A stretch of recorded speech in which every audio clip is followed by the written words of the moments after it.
Hey everybody, this is Cameron from Obnoxious and Anonymous, and today we are going to talk about Twin Peaks with somebody who I'm assuming is going to be uh, probably an invited guest for the next few years at the Twin Peaks festivals across the world, and that is author Brad Dukes, who has written a new book about Twin Peaks. It's called Reflections, an oral history of Twin Peaks, and it's available for pre-order right now on Amazon.com. I believe it comes out, is it July 13th or 15th? Officially. 15th. 15th. All right, and from what it seems to me, that you've spent 3 years working on this? Yeah, in total, I would say 3 years. Okay. Now, there's been a lot of books written about Twin Peaks and David Lynch and Mark Frost and everything having to do with this world. But for the listeners of this podcast, to give you an example of what this book is, it's if you ever heard of the book Crystal Lake Memories, that was written by Peter Bracke. It's sort of a account of everybody affiliated with the Friday the 13th series and everything that went into each individual installment, and they turned that into a 7-hour documentary last year. But this has to do with Twin Peaks, the book that Brad Dukes has written. So he's interviewed, to list off everybody he's interviewed is going to just take up the whole podcast. The big question is, who didn't he interview? This is filled with a lot of anecdotes. And what's really cool about it is, everybody who listens to this podcast knows I'm a huge Twin Peaks fan, but there are a lot of things that we're going to discuss in this podcast that I was surprised reading. And that takes a lot because I thought I knew, a lot of stuff. And there was quite a bit that I was like, oh, that's interesting. I'll make a note of that. Next thing I know, I'm like 6 pages of notes. Okay, Brad. So why don't we just start with the simple questions right away and say, when did you first hear about Twin Peaks? You mentioned this in your forward, but in your book, but just so the listeners and viewers can get a grip on how long you've been thinking about this world. Well, that's a great question. I first got into the show in the fall of 1990. I believe I was 9 years old at the time, and I think I walked in on my mom watching the pilot, and they were showing the series in the summer rerun, and I just remember like a figure moving through the woods, and I asked my mom what was going on, and she told me, and I was hooked. And, in the ensuing weeks, things like Waldo getting shot or the Red Room Dream, I mean, for a 9-year-old, it was pretty mind-blowing stuff. And my mom was really blown away by it, too. I mean, it was just like nothing we had ever seen on TV. And I will say that I quit watching after the killer was revealed because I was really disturbed. And, I didn't watch Twin Peaks, but I did go back and revisit it in high school. And then, everything came flooding back, and that was really the birth of my obsession with Twin Peaks. Looking back, do you think that first image that you saw was when Bobby and Mike were looking for Leo in the woods with the flashlight? I don't think so. I'm pretty sure it was the pilot. I think you're referring to episode 2. If I'm mistaken. I am. Oh, I'm sorry. I'm sorry. Are you talking about the pilot? I thought you came in mid-season. I'm sorry. Oh, yeah. I think it was when they restarted the summer rerun with the pilot. Right. Yeah. That's actually when I started recording it on VHS. Ah, okay. Because I caught it. I didn't start watching the show till the funeral episode, when it was originally airing. And I had no clue what the hell was going on. I mean, again, I was 14, but obviously I hadn't seen the previous 3 episodes, so I had no clue what was going on, but I was just entranced by the mood of it. So when they were going to re-air it, I, of course, said, well, I don't care if this makes sense or not. I want to record just this mood. And so I started with the pilot. And, of course, once you see the pilot, you understand what the hell's going on. Yeah, exactly. Which is really funny because, remember at the time, everyone complaining about how complex this show was, and again, it was before internet, before DVR, so if you miss an episode, you were lost. But I think it's funny to go back and rewatch it today and think, wow, this is pretty simple storytelling compared to, a lot of the stuff that passes for complexity on television today. Well, I will say there is a lot of characters going on in the mix. I remember when the series came back out on DVD, I watched it with a few people, and, there are a lot of characters. There's a lot of layers to the onion. So I do think it is a little challenging at first to keep all of that straight. Yeah, but now, I mean, but if you watch the show, you can kind of tell that, one scene kind of leads to the other, and so especially the way the pilot brilliantly lays out all the characters. I mean, it's very, it's easy to watch. You know what I mean? It's not a challenge to watch that pilot episode. I think there are perhaps other episodes in the series that are more difficult to watch, but that pilot is still considered, one of the best 2 hours of television and film ever made. So. Yeah, it's easy on the eyes, and I've said it before, and I will always say it. That first season of Twin Peaks is just masterfully orchestrated from beginning to end, I think.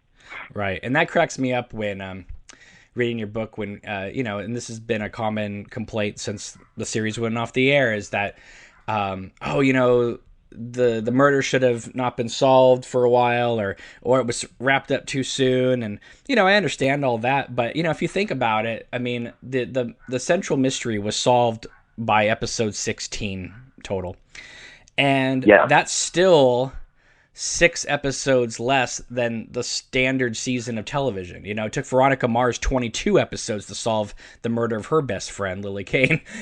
So it's funny to me because ABC was complaining, oh, it's taking too long, and it's like today it's like that's not even a season of television, people.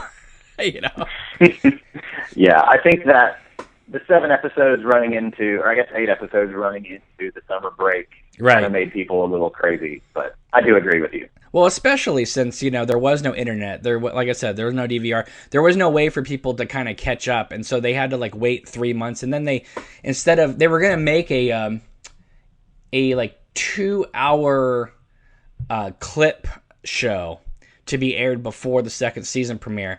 And then they ditched that to put on that Alan Thicke thing with the cop rock. Yeah, I remember that. And, the only thing, I mean, and that, I ate that thing up, though, because it was like, wow, you got to hear a little bit more, and you got to see how people were connected. And of course, you got that moment of Cheryl Lee reading from the diary, which was pretty crazy stuff. So, so let's talk about some of these things having to do with your book. So you interviewed, I mean, like I said, so many people, but there were a couple names that I noticed that you didn't interview, and I was kind of curious about this because obviously you weren't able to get in touch with David Lynch and Jennifer Lynch and Lara Flynn Boyle, I think Peggy Limpton, and a few other people. But what I'm curious about is there are quotes that you borrowed from Wrapped in Plastic to kind of illustrate Frank Silva, and who unfortunately has passed away. I'm curious, how come you didn't use quotes from any of the others that you weren't able to get interviews with to kind of round out their experience? Well, I really wanted to contain the book to my interviews, and I really felt there's only one I didn't get that the voice I had to have was Frank Silva, and that was the only interviews I sourced from Wrapped in Plastic, excuse me. Mm-hmm. And, it's kind of like doing the Beatles anthology without the voice of John Lennon. Right. And I spoke with the people who own the rights to Wrapped in Plastic, and they said, whatever you want to use, go for it. So I could have used more, and at one point I had a few quotes from Everett McGill, whom I couldn't find, and I believe Heather Graham, but I just took those out because I just wanted the book to reflect my research as closely as possible. Sure. So what got cut out of the book?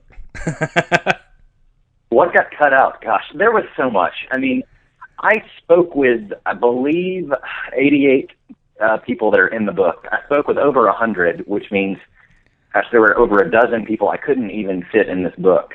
So it was really challenging to just whittle it all down. Right. But there's a lot of interesting stories from the crew and the directors that I couldn't fit in, and I think I'm going to have to do another book, which is kind of like a production diary, that focuses more on the technical aspects of the show. Sure. So there was a lot cut out. I probably had over 300,000 words I couldn't use. Oh, wow. One thing that I really found interesting, too, was that I think it was Dwayne Dunham that said that that the first few episodes of Twin Peaks after the pilot, that the scripts were coming in at like 75 pages, that eventually the scripts, of the show got turned more into like 30-page screenplays or television plays. So that's a lot of stuff being cut out of those first episodes. Do you have any idea? I mean, one thing that I know that was cut out was the whole subplot with James Hurley's mother. Yes. And they shot some stuff with that. I didn't see anything about that in the book. Maybe it was one of the stuff that got cut out. But do you have any idea of like other stuff that was removed from those first few episodes? Well, my best answer to that is all of the original scripts, I believe, except for episode 7, are out there on the internet. So if you read those, you get a good idea. I know Harley Payton's first episode, there were a lot of long monologues, I believe, from the preacher at Laura's funeral, and I know Josie had a really long speech to Truman about death. And this was another interesting anecdote. And I could have sworn this person said it in an interview, but I couldn't find it, and I lost. It was one of the few audio files of my interviews that I lost along the way. And Jonathan Shaw, who edited episode 2, said that he specifically remembers going to the ABC offices with David Lynch and trying to talk them into doing a 2-hour episode for episode 2. So wow. I don't know what else they wanted to do, but I do know that there was a lot of stuff that got left on the cutting room floor or just wasn't filmed. I sure hope those make their way to Blu-ray and not just the 90 minutes of Firewalk with Me. I'd like to see everything, Oh, sure, I hope so. And it seems like they're being a little coy about what the deleted scenes are, and I believe some of them are going to be in high def. And I don't know if you've seen any of the deleted scenes before, whether they be on the internet, but they all seem to be in pretty rough shape. So I have no idea what surprises may await us on the box set. Well, on that recent trailer they put out, I mean, they have a moment with Bobby and Shelley at the Twin Peaks, Miss Twin Peaks at the Roadhouse, and that scene looks high def. So hopefully that'd be great. Yeah, I will take whatever we can get. Exactly. Did you ever find out while researching why Catherine Martell's name changes from a K to a C? I think that was maybe just a little mistake. I mean, if you look at the pilot, there are a lot of cosmetic things that just, I don't know if they slipped past the goalie or what, but, you might see rain at the hotel right before Audrey walks out in her first scene.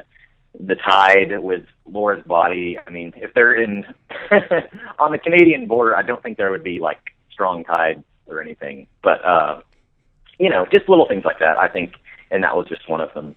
Right. I like the fact though that in the book there's that great documentary I Don't Know Jack about Jack Nance, and well, you have an anecdote that's in your book that's referenced in that documentary as well in a different way, but just the fact that Jack Nance was married at one point to Catherine Coulson, who played the log lady, and the fact that his wife in the show was named Catherine as well, just because, there is such a way that only Jack Nance can say the name Catherine, you know what I mean? Yeah, of course. It's fantastic. I think that was definitely a little side joke by David Lynch. Oh, another anecdote I will let you know is I believe Peter Michael Getz, who played Evan St. Vincent on Invitation to Love, was also in the running to be the character of Pete. Oh, wow. Yeah. I think it's interesting that Invitation of Love is just completely dumped in the second season. It's like, it's not even heard. It's just... Yes, well, I'm not sure why they discontinued it for sure. I know a couple of the guys I spoke with that were on Invitation to Love had their theories, but I'm sure that came down to Mark and David. Yeah, from what I understand, there was too much going on in the show, and they didn't have time for, to cut to a TV all the time. So, of course, I know. You can hear the cue to Invitation to Love, I believe, somewhere around episode 18 or 19. Okay. In Leah's house. So right. I'm always amused by that. One of my favorite stories in your book has to do with okay, excuse me folks, there's going to be a little bit of swearing ahead, but is in the moment in the pilot when they're in the town hall meeting, and Richard Beamer, who plays Ben Horn, goes up to Josie and is whispering something towards her. And it turns out David Lynch asked Richard Beamer to whisper to Joan Chen, "You're a cunt." And when Joan Chen had no clue what that meant. And it's funny, though, because if she had known what it meant, she would have maybe given obviously a different reading and of performance, and she probably would have reacted. And it was much cooler to know that she's just standing, sitting there, just cool as a button, And yeah, I love that. But it's hilarious to think that, Richard Beamer, who's had problems with scripts and directors having to do with Twin Peaks and Fire Walk with Me, had no problem whispering that to Joan Chen. That's hilarious to me. There were just some really funny things in the book. One thing that let's talk about. I know someone who was instrumental in getting this book done, and that was Mark Frost. And he's he's really been a Twin Peaks champion. He's kind of kept the fire going. David Lynch, after doing Fire Walk with Me, confessed that Twin Peaks was dead, and for about almost 15 years, he didn't even talk about it. If someone asked him a question about Agent Cooper or something like that, he just never even addressed it, just moved on. Mark Frost at one of the, was it UCLA or I can't remember if UCLA or USC that did the USC, I believe. USC did the retrospective screenings. And he said that Twin Peaks was a continuing story. I know from talking with his office around 2006 that they were actually planning on doing a season 3 as a graphic novel that ended up getting vetoed by David Lynch. So if Twin Peaks is a continuing story, do you think he's referring to just people in their heads just letting it go on, or do you think he really wants to continue it? I cannot speak for Mark Frost, but I will say I do notice that anytime someone asks him, he refuses to shut the door. I think if Twin Peaks was ever going to continue, you absolutely have to have both Mark and David involved. I wouldn't want Twin Peaks to continue in any way if both of them weren't attached. And, just doing all this research, that becomes more apparent. But I even asked him, the first time I ever interviewed Mark, I asked him, I was like, have you ever come close to picking up the phone and calling David and saying, I have an idea, let's do something with Twin Peaks? And he said, no, that moment has never come. So that's all I can say. Did you ever find out why he had nothing to do with, except a name only, with Fire Walk with Me? No, I don't have a concrete answer for that. I mean, I have heard in the past that he didn't want to go back. I think he wanted to continue Twin Peaks, right, but not go back in time. Right. But I do know that he was finishing up his own feature at the time, and that's that, basically. Sure. All right.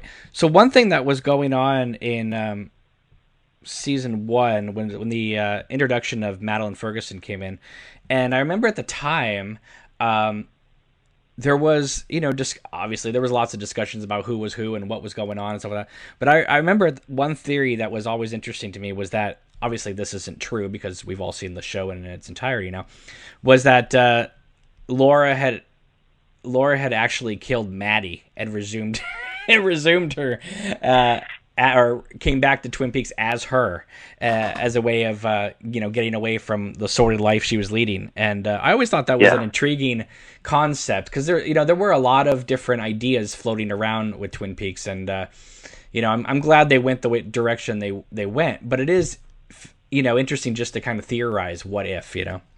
Did you have? Yeah, I think you'd have some really angry people if Laura Palmer turned up and not be dead. But you know what? Especially back then. Yeah, but knowing the way the show is, it wouldn't have come as a surprise either. So. Oh, sure. I mean, anything to keep Cheryl Lee on the TV set is fine by me. So. Me too. That's great.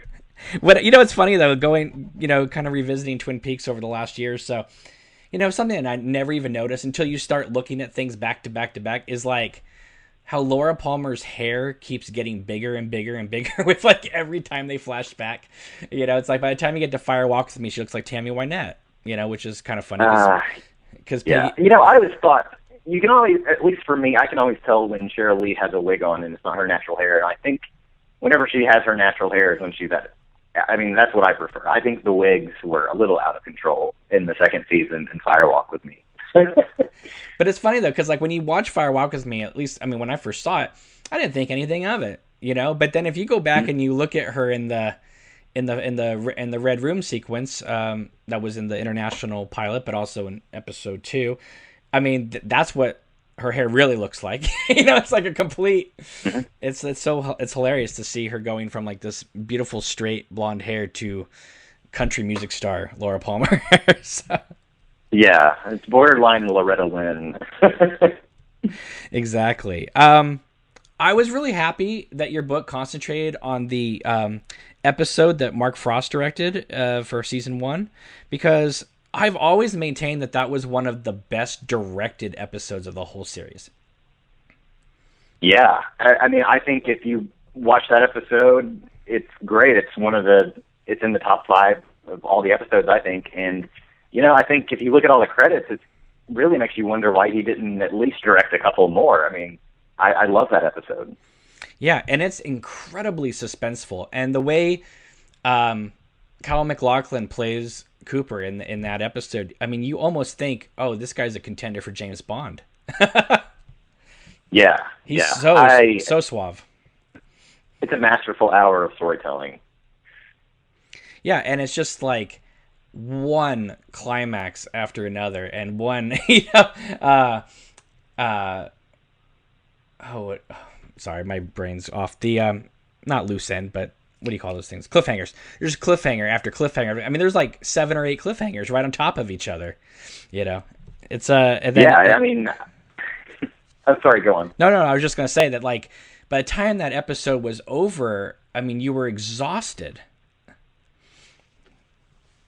Yeah, I mean, there's not one person that isn't like in incredibly deep shit by the end of that first season. It's really great. But I remember at the time too that people were disappointed that once the second season kind of got going, that that everyone who appeared to be dead, except for Jacques Renault, whatever, kept going. Like in a way, even though I'm glad they didn't get rid of people, that would have been a way of stripping down the cast, though. It was just like being able to take it to another level for the second season by just weeding out certain cast members. But of course, they love those cast members, so why wouldn't they want them to come back? But they could have easily gotten rid of Nadine and come on, Leah. Nadine is great. No, I love Nadine. I love Nadine. I'm not saying that. I'm just saying that they looking back, I mean, it would have been a way of getting the cast lower, to be able to bring in new people if they were going to do that.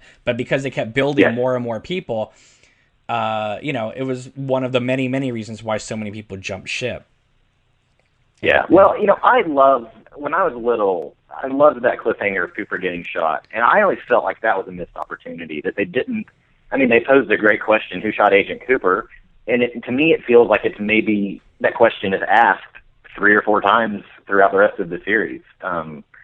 So I would say that was one of my complaints about the second season. I felt that could have been a cool mystery to explore. And also, one of my complaints about second season, and I'm a Twin Peaks apologist, just so everyone knows, but the fact that Mark Frost says, I wish we had introduced Windham Earl a little earlier so we would have bridged the gap better and made it more suspenseful. Honestly, I think Windham Earl should have been the one who shot Cooper. Yeah, I think that would have worked out a lot better, and it would have made sense. It makes more sense than Josie shooting him, because why did you shoot me? Because you came here? That doesn't make any sense, because Cooper's been interviewing her several times in the show, and he never even looked like he was like about to arrest her, and not until David Warner came to town. So, Yeah, yeah. Let's see. I think let's see. I thought it was really interesting that you brought up that Kyle MacLachlan's character, Agent Cooper, was originally, at least at the time when they worked on the pilot, that Mark Frost and David Lynch thought that he was going to end up with Josie in the show, which is funny to me because one, she ended up shooting him, but two, it's like that makes sense now in the town hall meeting when he says to Sheriff Truman, "Who's the babe?" Mm-hmm.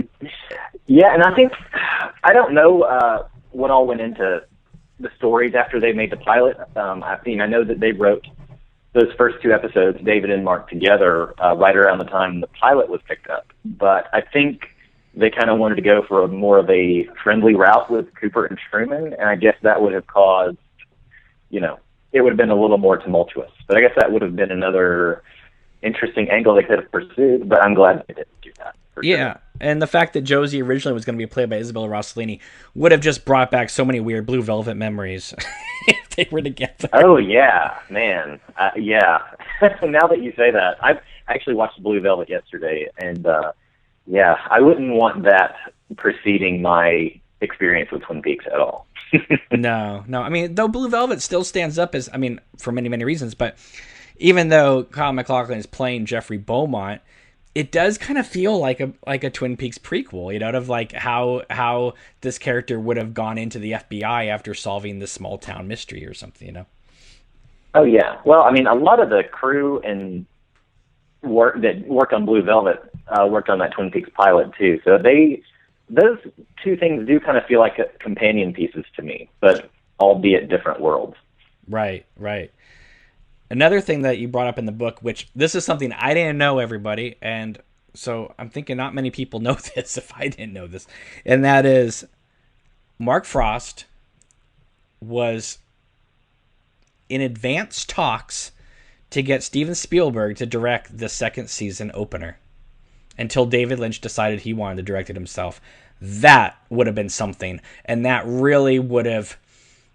a lot of people I know, their parents turned off Twin Peaks at the second season opener when the butler kept coming in. I heard about you, They said, like there's a moment in your book where you're talking with Carol, who played the giant, and he talks about how David Lynch just wanted the butler to keep coming in slower and slower.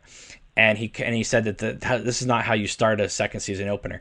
And while it's funny to watch the whole show together now, you have to understand that there'd been 3 months in between the episodes, and people were coming back wanting to know who killed Laura Palmer and everything else was going on. And you're sitting through this 20-minute scene of the butler going in. It is a hell of a way to start a second season opener, but I think a lot of people started jumping ship at that point. Yeah, I love that scene, but I don't think that's the best way you're going to capture a skeptical audience. You either love Twin Peaks or you're just looking at it like, what the hell is this? In most cases. And yeah, I could see how some people would definitely tune out watching that. It makes perfect... 5 minutes. Exactly. It makes perfect sense because Cooper is in this delirious state, So everything would seem kind of weird and kind of like everything's coming and going and the giants appearing and, but, to the average person who just is putting their feet up and watching TV, they're like, what the hell is this shit? Exactly. Like, my mom would probably thought that was great, and my dad would have been like, what else is on?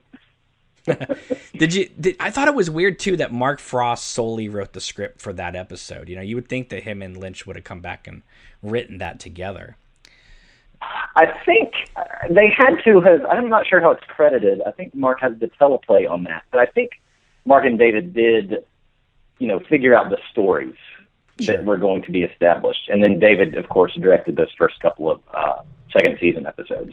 Right, and the reason why I think that happened was there's a moment at the end of the second season opener, with you have Audrey laying in bed in the One-Eyed Jacks, and she's kind of saying a prayer to Agent Cooper, wherever he may be, to come and rescue her from One-Eyed Jacks.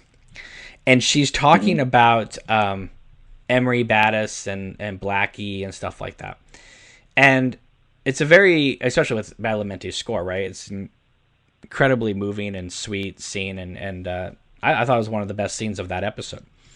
But what's really funny about it is the information she learns or she says in that scene that seems apparent to us because we've been watching this whole episode. But she doesn't learn that information until the next episode when she's got Battis with the rope around his neck with the girl with the vacuum cleaner. And I don't think I ever picked up on that until now. And so that scene, obviously, because she's wearing the same thing in the second season opener, that scene obviously had to have been shot for the previous episode, but then got moved to the next episode. But it's interesting because when you watch it now, it kind of plays like this is stuff she kind of had put up in her head as like what was happening, and then Battis just confirmed it to her. But well, I guess she did say when Ben Olin goes, "Do you know who I am?" She says, "The owner." I'm not sure what he says after that, but maybe that's what it's all referring to. Right. I'm just saying that. But if you look at what Battis confirms to her, she already knows this in the previous episode. So right. Okay. It's just because there was talk that there were scenes that were constantly being shot and then placed in other episodes and that type of thing, but usually they weren't able to be spotted. That one just kind of always has stood out to me, and again, you have to really be looking to even notice or care.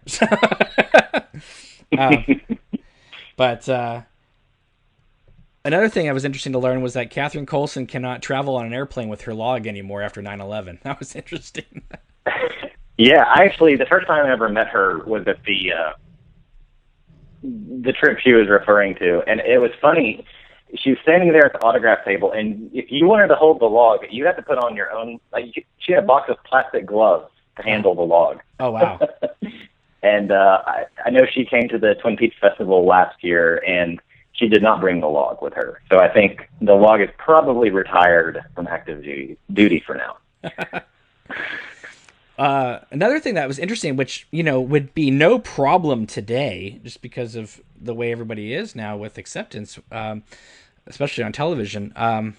But the fact that you have Al Strobel saying that the ABC executives had a problem with having him raise his arms up, with no arm, that they didn't want to see a half-naked amputee on network television.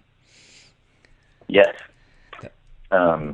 I mean, as Al recalls it, I believe they called David while he was doing Wild at Heart, and he was just like, the church stays off, and that's the bottom line. So it was cool. It did seem like David and Mark, ABC gets a black eye in the lore of Twin Peaks and their fans, but, I do think they gave them a lot of latitude. I mean, even Harley Payton and Bob Engel said that ABC really let us do whatever we wanted, except they did put the hammer down on revealing the killer of Laura Palmer.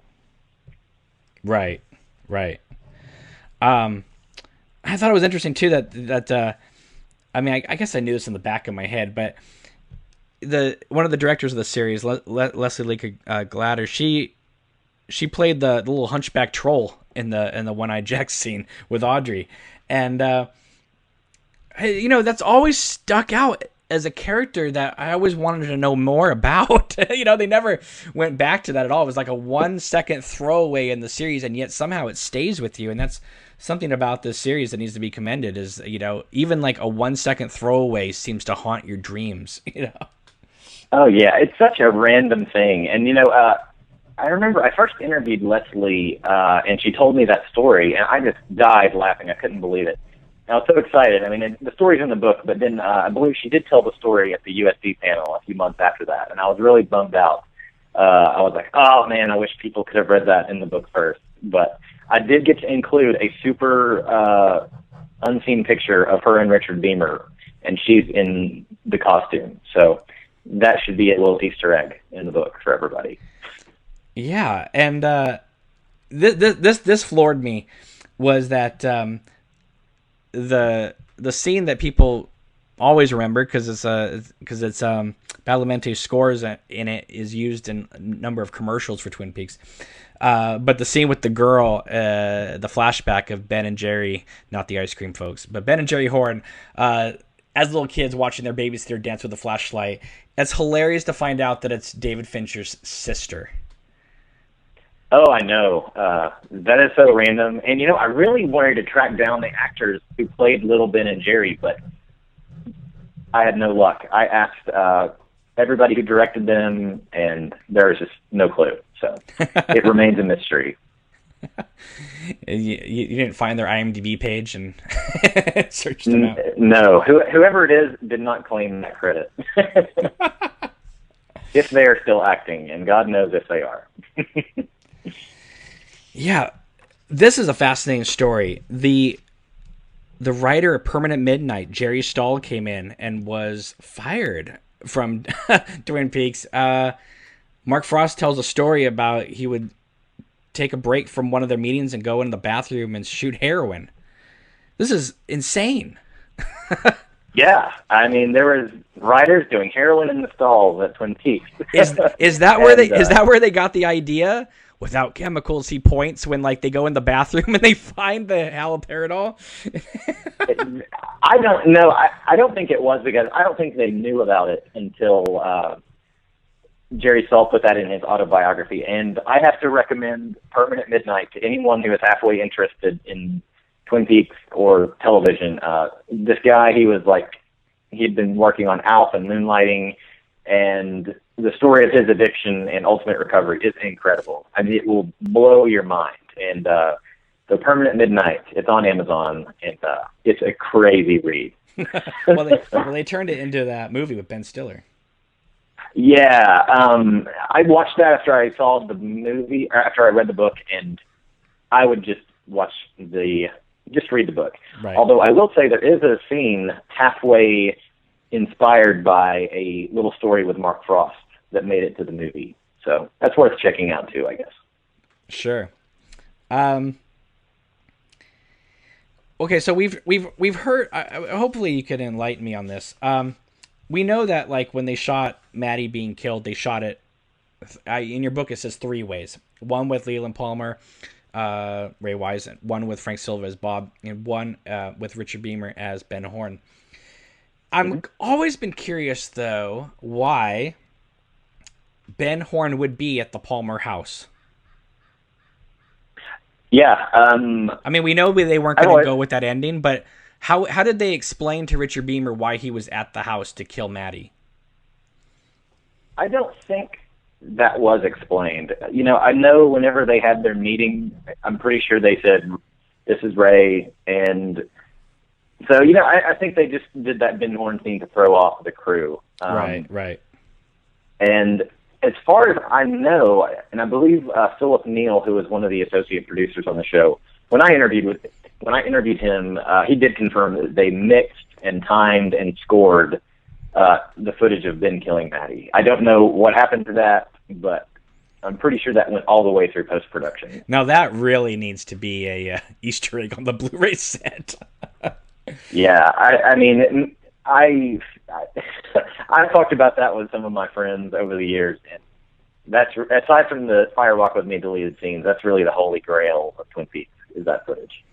Yeah, and what's interesting is that, his character, Ben Horn, is arrested at that point, in the episode. So it's like, how the hell did he break out of jail and get to the Palmer household to kill Maddie? Oh, my goodness. That's hilarious.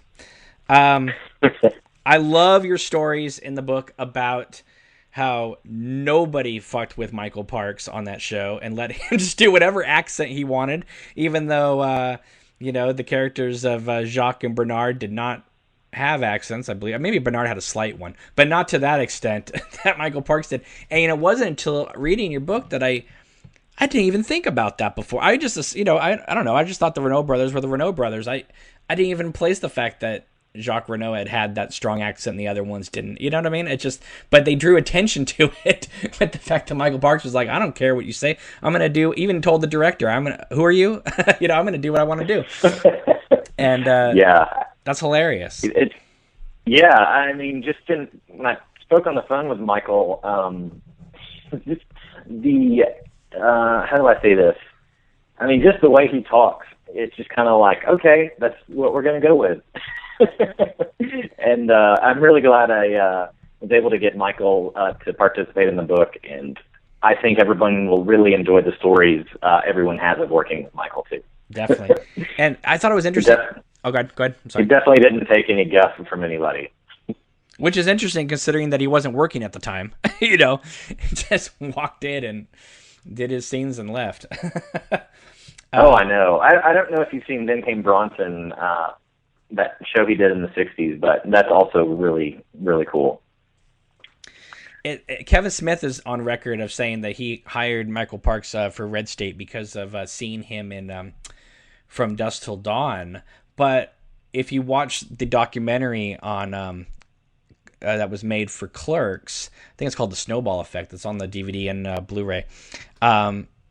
He talks about how the original idea for Clerks was going to be like Twin Peaks. It was going to be a very atmospheric, moody, surreal thing of working in a convenience store, because he was incredibly, infatuated with Twin Peaks at the time. I thought it was interesting because, so obviously if he was infatuated with Twin Peaks, he must have known Michael Parks from that, not necessarily From Dusk Till Dawn. Maybe he just had forgotten that he was a Jean Reno, but how can you forget Jean Reno? I don't know. I mean, I know that Quentin Tarantino, he's casted him in a ton of his projects, but, I know he was a fan of some of like the really obscure stuff that Parks had done in the 70s and 80s. So I don't know if Twin Peaks was responsible for resurrecting his career or if it was Quentin, but it's still a great story. Sure. Everybody loves a good comeback story, I guess. Oh, definitely. And I mean, he's one of those people that when he's in your TV show or movie, I mean, you're only adding to the talent, He's not detracting from it at all.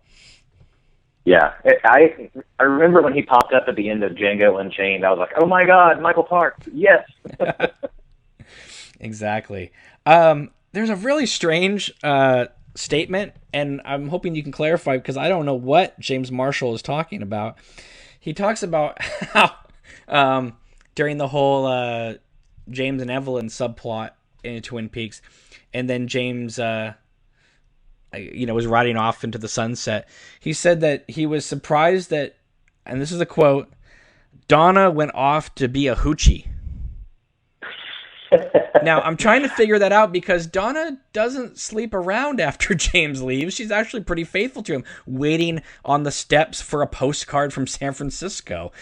How did she become a hoochie? I'm really curious. I think James was speaking in more broader terms about like when Donna started, wearing sunglasses and smoking cigarettes and maybe just acting a little more bold, I suppose. Oh yeah. When did you start smoking cigarettes? All right. I mean, when you have to remember, trying to interview people about some aspects of the second season was incredibly tough. In the first season, everything is very rosy and awesome, but the second you bring up the second season with someone, or at least in my experience, the tone of the conversation changes and things get hazier and,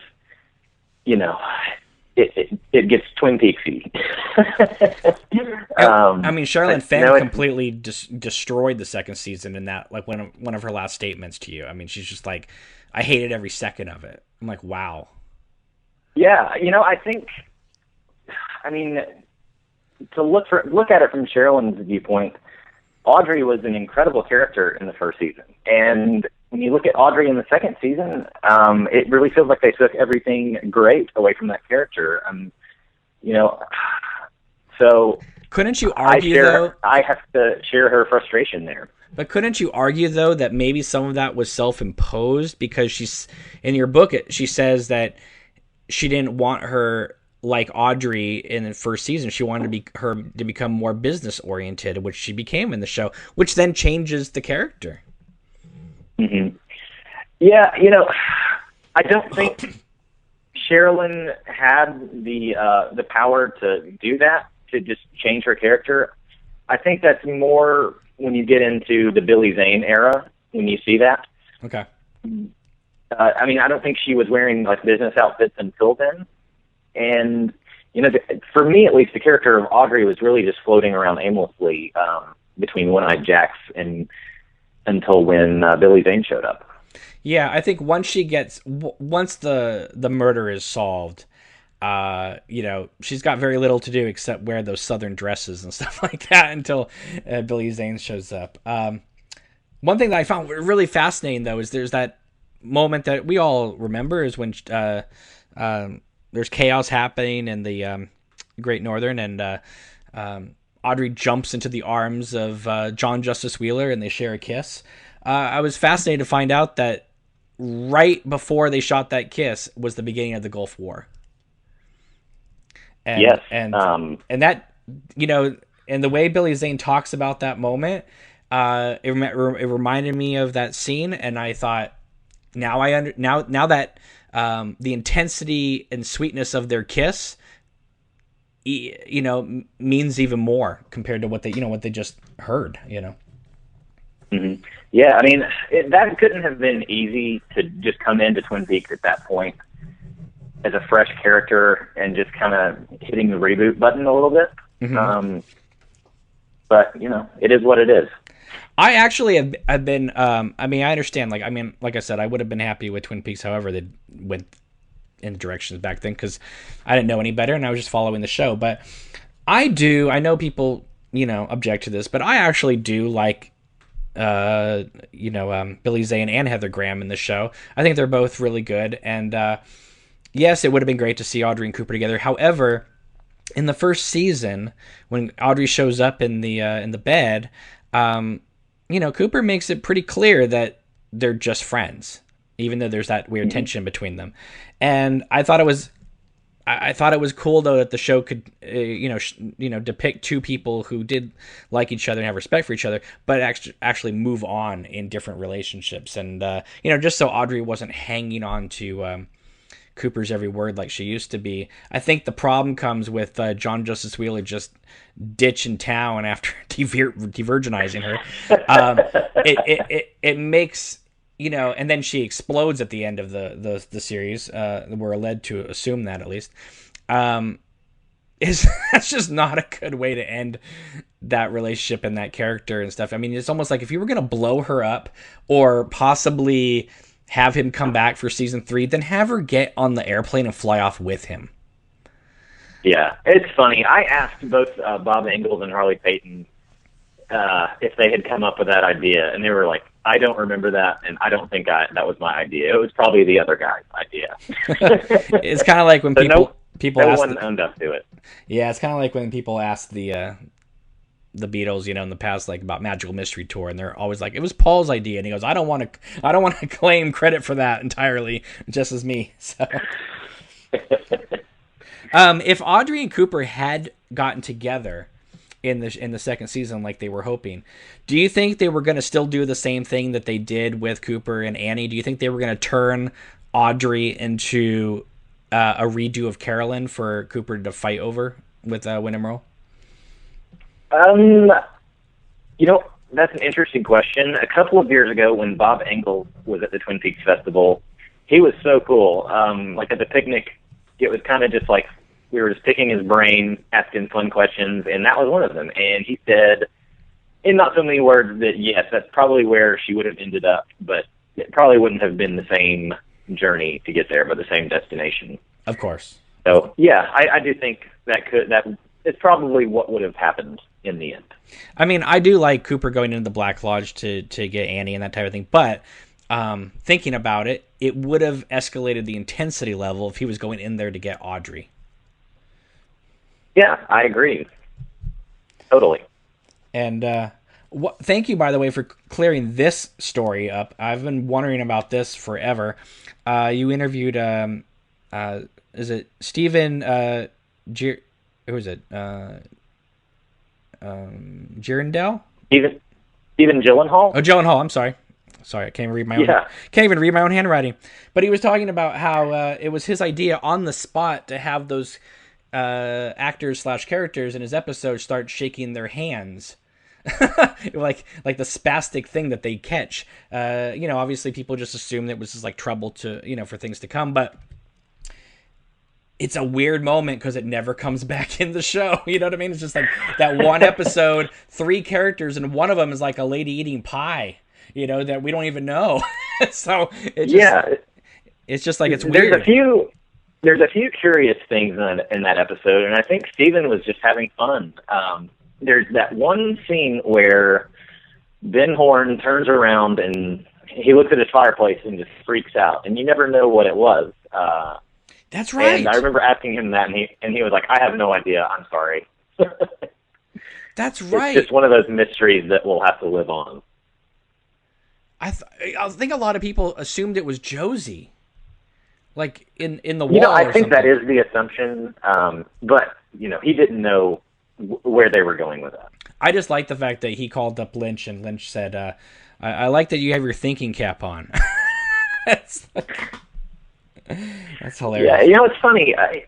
Speaking with most of the directors, I really felt like David Lynch just left them alone to do their own thing. I never really had... I can't recall any discussion where Lynch was heavy-handed or told them to do something this way or that way, which I think is pretty admirable. Right. What did you... it's interesting that people simultaneously praised and also condemned the fact that Diane Keaton came in to direct an episode.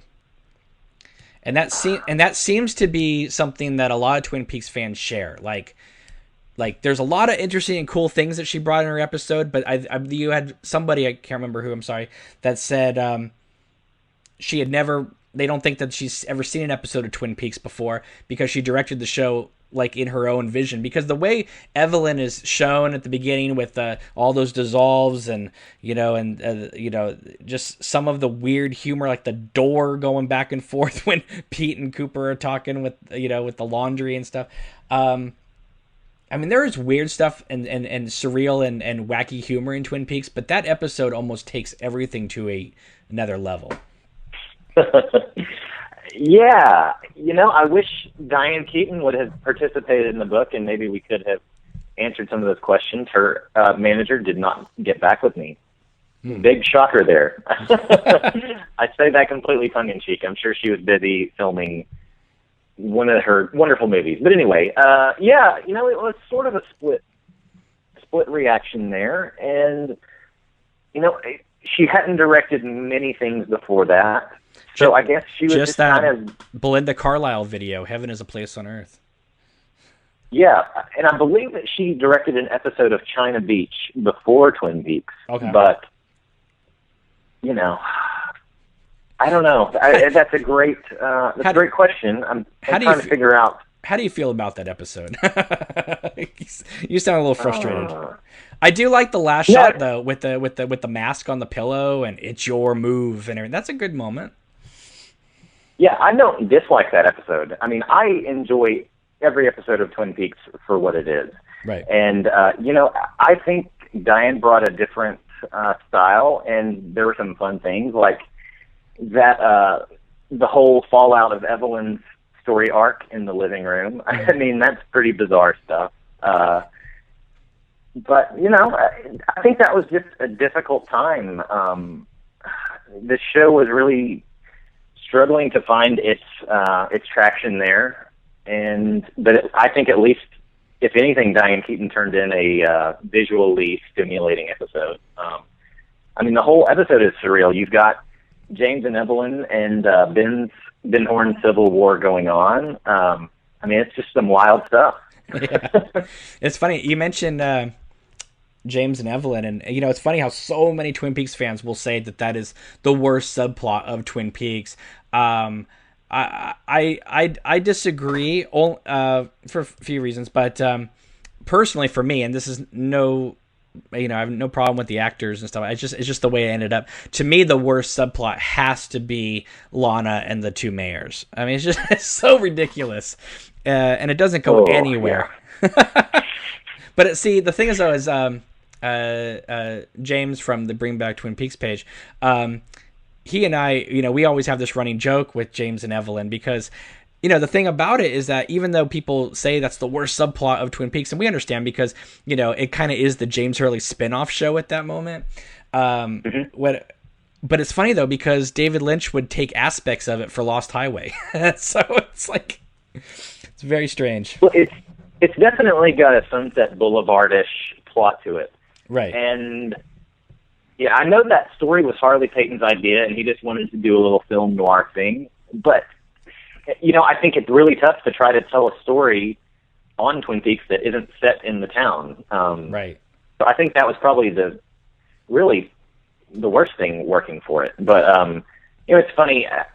After interviewing Annette McCarthy, who played Evelyn, she is like the sweetest, funniest woman in the entire world. So it's like, it erased some of my frustration with that, because it's like, oh, there's Annette. She's so sweet, So that kind of clouds my judgment of it. Does that make sense? Of course. And what's strange about it, though, is like James rides off, and then, so we get this little adventure with him, but then he comes back, has a picnic with Donna, and then rides off again. It's like, again, it's kind of like, if you were just going to have him ride off into the sunset and not come back at the end of the season, why not just have him ride off, and then you have more room to deal with all these other characters, kind of like with, like I said, with Audrey and John Justice Wheeler, just have her get on the plane and fly off. She'll come back for season 3. Instead, he rides off after de-virginize her and she explodes. So... but I do, the James and Evelyn subplot, it's hilarious to me because, I mean, in reality, if they knew they were going to do this Fire Walk With Me movie, a year later, it would have made more sense if James had ended up in the town that Teresa Banks was in, and had maybe a little adventure in that area, in that neck of the woods of Washington. And then, because then, if something happened to him and whatever happened to him over there would have brought him back to Laura Palmer again, that would make sense for Donna to give him that big speech at the picnic and say, you need to get away from all the people that remind you of Laura. Because Evelyn certainly didn't remind him of Laura Palmer. You know what I mean? So, I don't know. Again, hindsight's all 20/20, but... it's funny to me to find out like what people don't like about. Some people don't like Little Nicky; they think that's the worst subplot. But to me, the more Dick and Andy in the show, to me, the better. I love it when they sneak into that little office. It's just like this bumbling little comedy mystery show at this moment. And I love Harry Goaz's acting on that show. Deputy Andy is just so interesting to me. The energy Harry brings to the screen with it. It's like he's taking it so serious. There's not like an ounce of him trying to be funny, which is the funniest part of it. It's just such an unmatched sincerity you don't see on many TV shows. Now, how on earth did you track down Michael Ontkean, but you couldn't find Harry Goaz?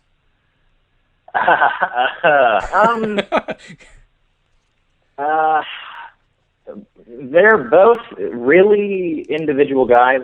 I'm friends with Harry online, and he chooses not to do anything with Twin Peaks. He declined my offer to talk on the record, and that's fine. Michael Ontkean, I was surprised he would do it either. And I think I frightened my wife and my dog when I got an email from him saying he would do the book. I think I really flipped out because Michael has just never gone on the record about Twin Peaks, and right. I think there's even one little YouTube video where somebody asks him about it, and he really kind of just blows it off. So it was a real thrill to pick Michael's brain. But yeah, and surprising. How did you do most of your interviews? Were they over the phone? Did you meet in person? Over email? Skype? Let's see. I would say 90% of them were over the phone, and then the rest were via email, and then I did a couple in person. Okay.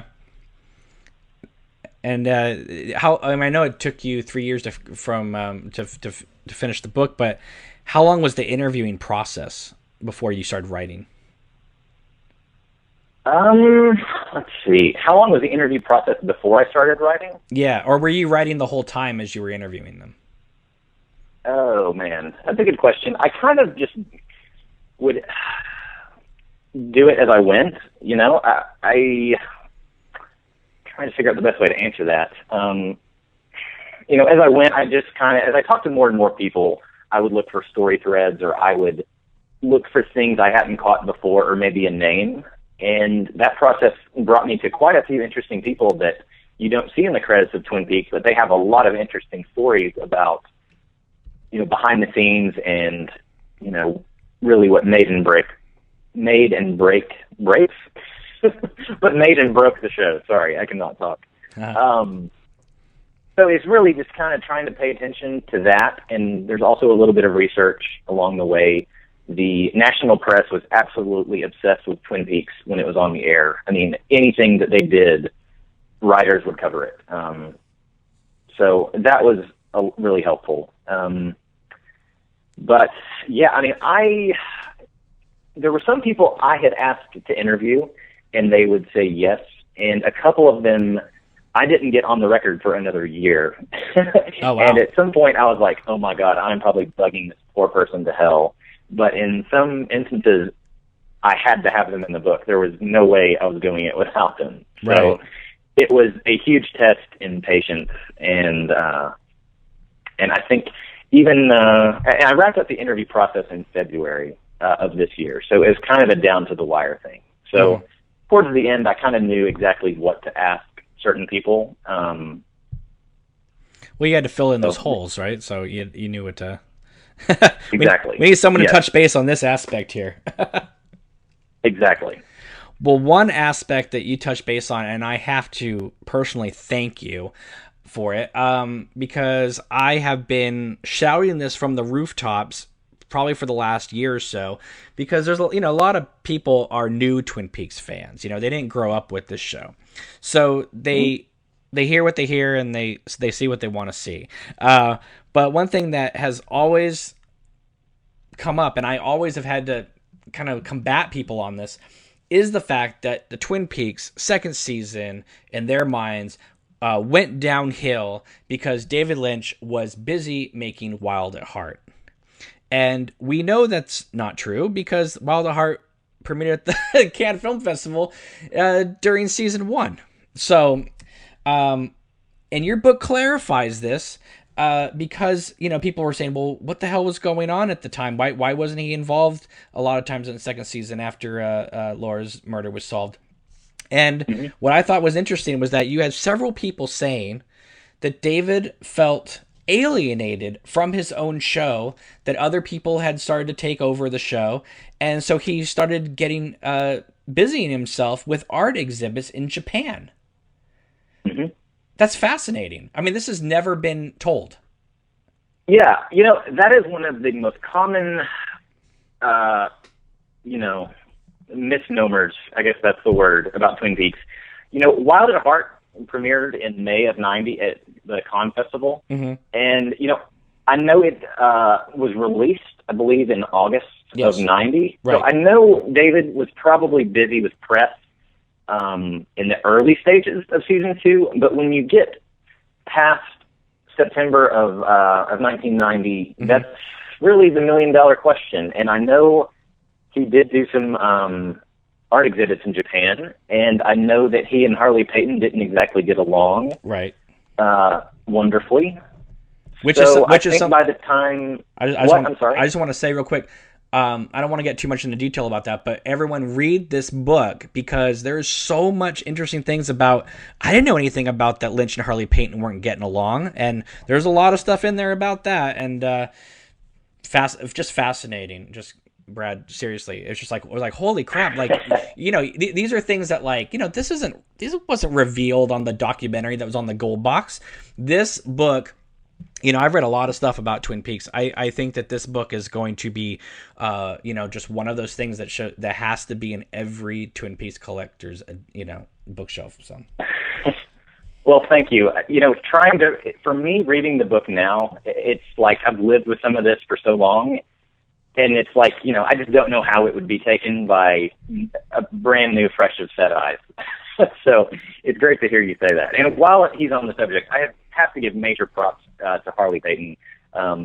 He wrote so many of those scripts, and he just knocked it out of the park. And he was such a cool guy to me. And I mean, literally, nothing was off limits. He let me ask him whatever I wanted on a few different instances. So major props to him.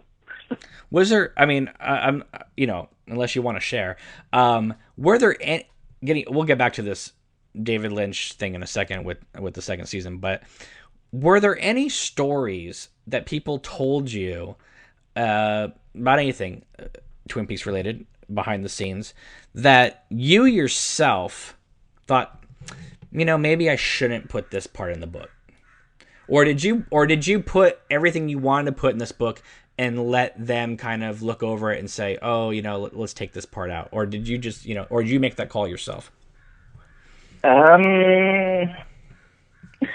Well, in most instances, if it was something somebody didn't want in the book, they would say, turn your recorder off. And that happened a few times. And it's definitely a few things I definitely could not say.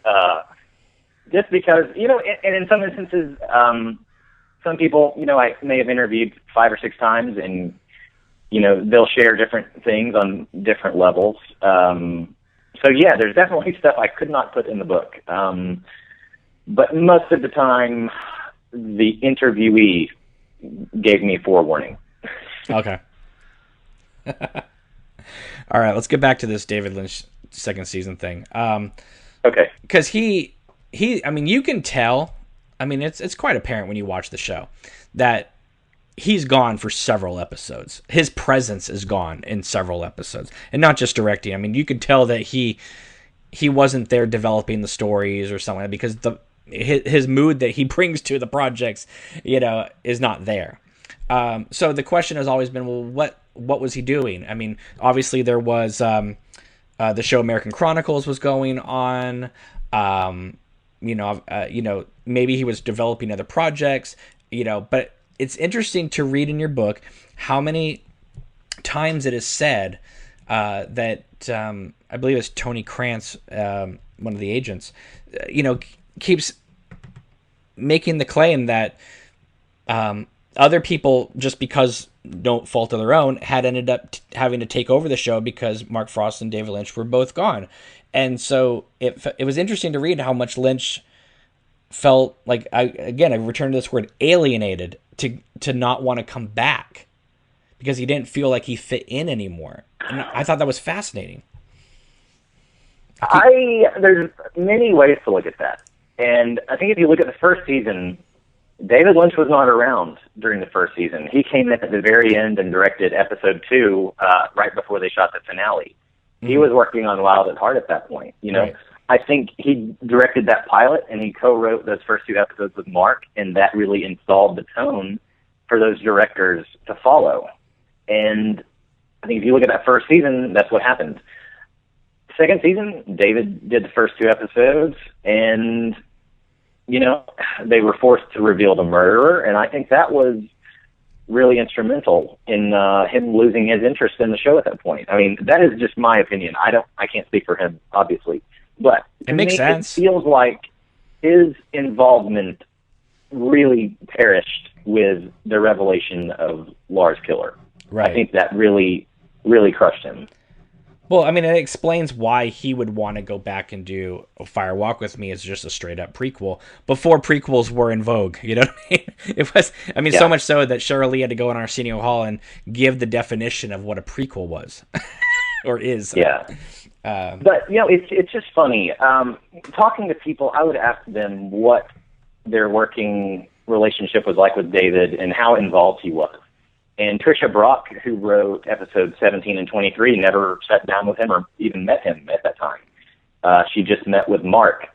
So it really blows my mind that he wasn't more involved in launching that second phase of the show. After Leland dies, why wouldn't David and Mark write the next episode together? And why wouldn't one of them direct that next episode to launch that whole phase?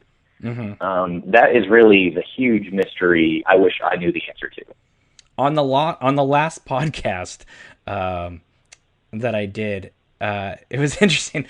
We were talking about, and I didn't even notice this until I was talking about it, and then it just came out of my mouth. Was that the next episode after Leland dies is the wake, right? And it's mentioned in the book how different that scene is compared to Laura's funeral, right? For a variety of reasons, but also, I mean, besides the humor in the Leland's wake scene, there's it's just a different mood. The mystery is done. You know, Cooper is leaving town, or so we think. And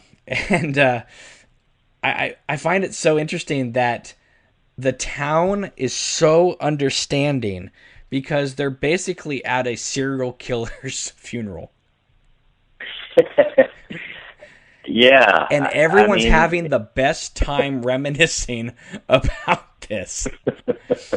And I didn't even think about this, you know what I mean? But it's like, wait a minute. Leland's responsible for not only killing these girls, but also raping 3 of them. But let's sit around and talk about fly fishing and, you know, just as I mean, I know it says 3 days later, but you know, I mean, that episode, it just, I don't know, it's, you know, and I say that, but episode 17 isn't that bad. I mean, there are some cool moments in the wake. Yeah. And I really like the stuff about Cooper talking about, you know, going out to the edge when he's talking to the FBI, and there's like a new game. I can't remember what he says, but it's really cool and kind of spooky. Right. I think when you really get into trouble is that next episode, 18. And I point this out in the book because I think it's very interesting, and I don't know if many people realize it, but they introduce 5 brand new characters in that episode, and that is a lot to ask. So you have Andrew Packard, right? As an audience. Andrew Packard. You've got Andrew Packard. Ernie. Little Nicky. Evelyn Marsh. David Duchovny. David Warner, maybe? Okay. No, maybe not. No. But yeah, I mean, it's just this flood of new people. And instead of focusing on these wonderful characters you've got going on, it just puzzles me to try to cram in that many new characters to a narrative. Right. One thing that Kyle MacLachlan says in your book here, it said, you know, about Cooper being Bob potentially in the 3rd season. He says, looking back on it, it was the kind of story arc that probably wasn't as compelling Who Killed Laura Palmer, but I felt it would be interesting to the fans of the show. Had it been introduced earlier in the season, I thought this could have been a catalyst to keep the show on the air. But what's interesting about that, he says, had it been introduced earlier in the season, and I don't know if you've ever heard like past podcasts of this show, but one thing that happened when I was a little kid and the show was originally on the air. Is it episode 16 when Leland dies, right? Yes. There's the moment at the end when they're in the woods, and Miguel Ferrer's Albert says, you know, maybe that's all Bob is, the evil the men do. And Sheriff Truman says, but if he was here, we had him trapped. Where's Bob now? And it instantly cuts to Cooper with his coffee, looking off into the horizon, and then we get that shot of the owl's point of view and stuff. But when he says, where's Bob now, and it cut to Cooper, I thought Bob was in Cooper. Because I thought that he had transferred from Leland to Cooper when he was holding him in the jail cell. Wow, that is an interesting thought. And, you know... Go ahead. Sorry, go on.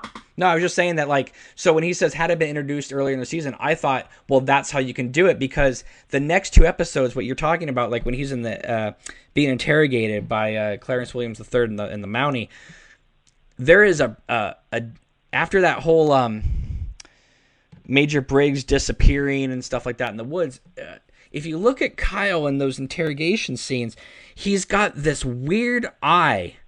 And he's staring and looking straight, and he looks possessed. And I always thought that was going to be revealed that he was Bob. Really? For the second half, and obviously that's not what happened. But I'm just saying that, like, that's how they could have bridged it. You know what I mean? Imagine Cooper as Bob hunting down Windham Earl. Yeah.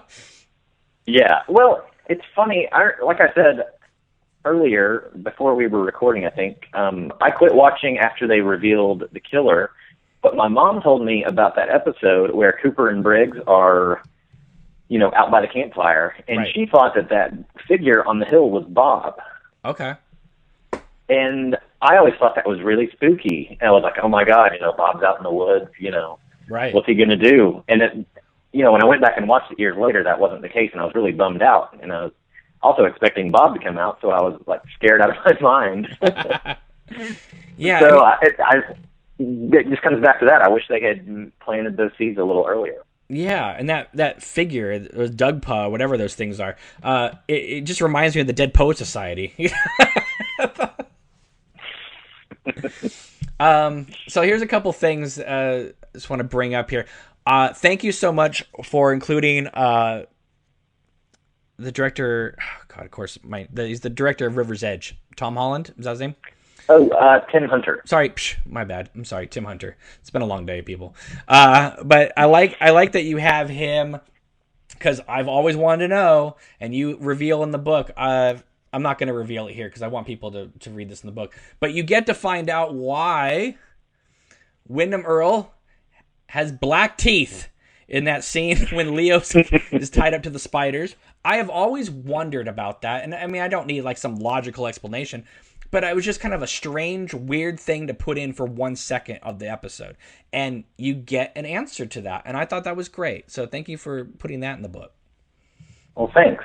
Tim Hunter was a great guy to talk to. He did that episode 4 commentary on the very first DVD set. Right. And he had a lot of interesting stuff to say about episode 16 and 28, which I don't think he had talked about before. So that was really great to include some really interesting anecdotes about those episodes. Right. And like I said, I like the fact that, and it was interesting too to find out, because I didn't know this, that the scenes of Ben Horne and Laura Palmer in Fire Walk with Me had never even been shot. Yes. I don't think Richard Beamer did anything for that film. No, well, he says in your book they didn't shoot the scenes. And I was like, wow, that's incredible. I just assumed the whole script had been shot. But it sounds like he didn't even want to participate, because it's kind of interesting that he says it was all about dealing coke. And Ben's that's not Ben Horne. It's like, well, Ben Horne was kind of running that with the Journeau brothers. Here's a funny little tidbit. When I was interviewing Richard Beamer about that, he was talking and all that, and he was like, I really didn't want to do the film because I was dealing coke at the time. And I was like, wait a minute, you were dealing coke like in real life? And he was like, no, in the movie. But yes, it's going to be such a blast to see those deleted scenes, and in a few weeks, I cannot wait. Sure.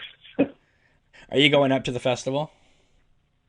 Yes, I will be there, and if anyone wants to buy a copy of Reflections, I will be there at the sign-in on Friday morning, and we accept cash and credit cards.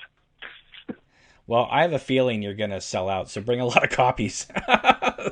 I know. I don't really know how many to bring, so... You know what? I would honestly bring a few copies and put them in the Marty Diner. They'd sell them. Yeah, that's a good idea. Definitely. Let's see. There's one part here. Okay. Now, who is Phillip Siegel?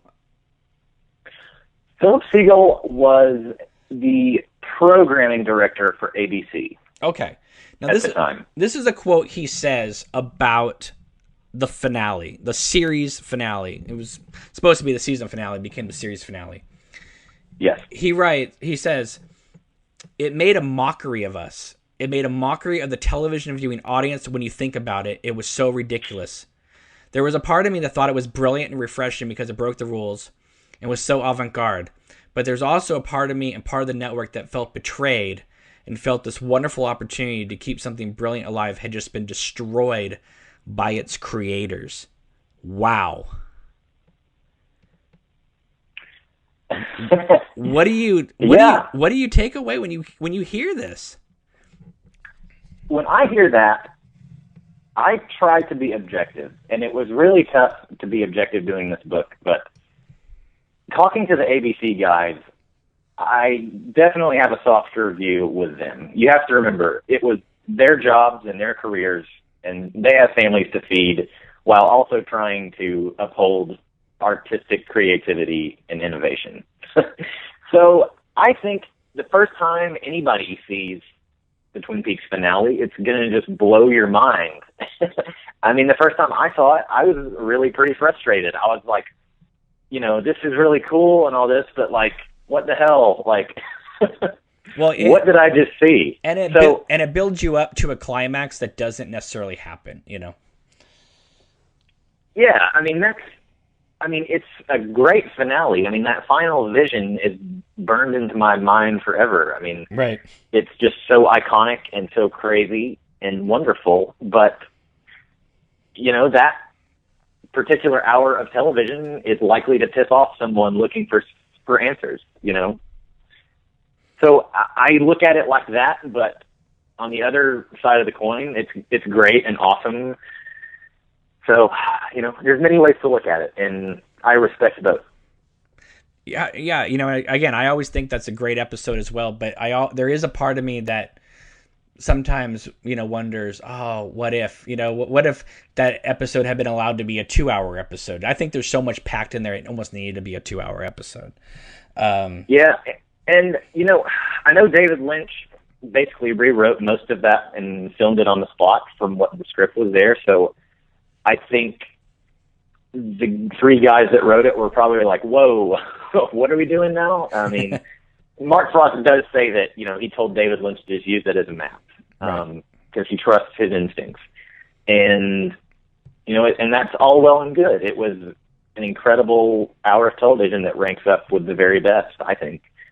But it's so different from what the pilot was. It's like the completely opposite show.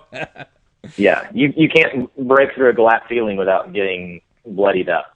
So, and it's a beautiful thing. If you look at that pilot and you look at where it all ended up, right, it's really sad. I mean, I feel like Twin Peaks laid the ground for a universe of like a Star Wars that could just branch out and tell all kinds of stories and mysteries over different mediums. So, and I remember that's my big frustration. I remember in the mid to late 90s, I remember reading something, I don't remember where, maybe Entertainment Weekly or something, and somebody was saying, yeah, you look at TV today and you never even knew Twin Peaks existed. Whereas like today it's like, it seems like shows, people who watch Twin Peaks, are now making shows because you can tell now that this whole idea of season-long arcs and stuff like that, has become, the norm now. It wasn't then when Frost and Lynch took this on. So, yeah, totally. What's interesting is that you have a little moment of this in your book, but I just want to get your opinion on this. If Lynch and Frost were having such problems with not only ABC but also themselves at times, why did they come back to do On the Air with ABC? Well, you have to understand there are very few people who had, unlimited access. Unlimited is not the good word. There are very few people that had front row access to the evolving relationship of Mark Frost and David Lynch. And I think I was lucky enough to speak with 2 guys who did, that being Tony Krantz, who was their collective agent at Creative Artists Agency, and also a guy named Ken Shearer, who was the chief operating officer of Lynch Frost Productions. And, I had to press them at times. I had to be like, was there a falling out between David Lynch and Mark Frost? Like, what happened? And, I remember Ken told me, he was like, there was never a fallout. He was like, first off, they aren't,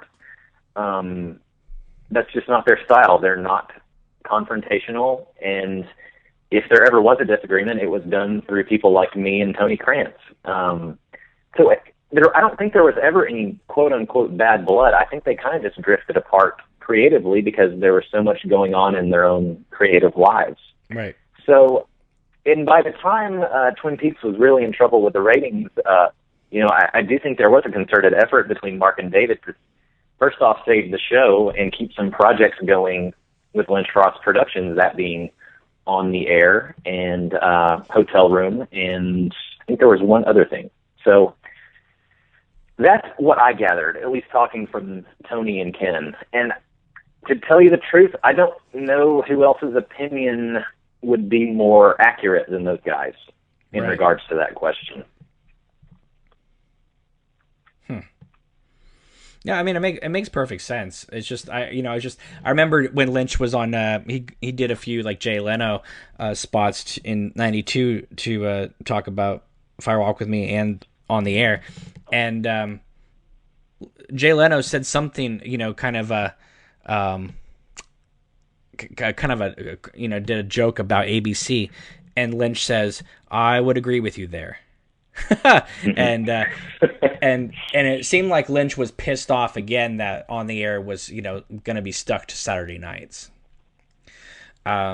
which I understand. Although On the Air doesn't quite have the same, water cooler effect that Twin Peaks would have had. You know what I mean? Yeah. So did they air On the Air on Saturday nights? I believe it was Saturday night. If it not, Okay. yeah, I believe it was Saturday night. I mean, they only aired 3 episodes out of the 8.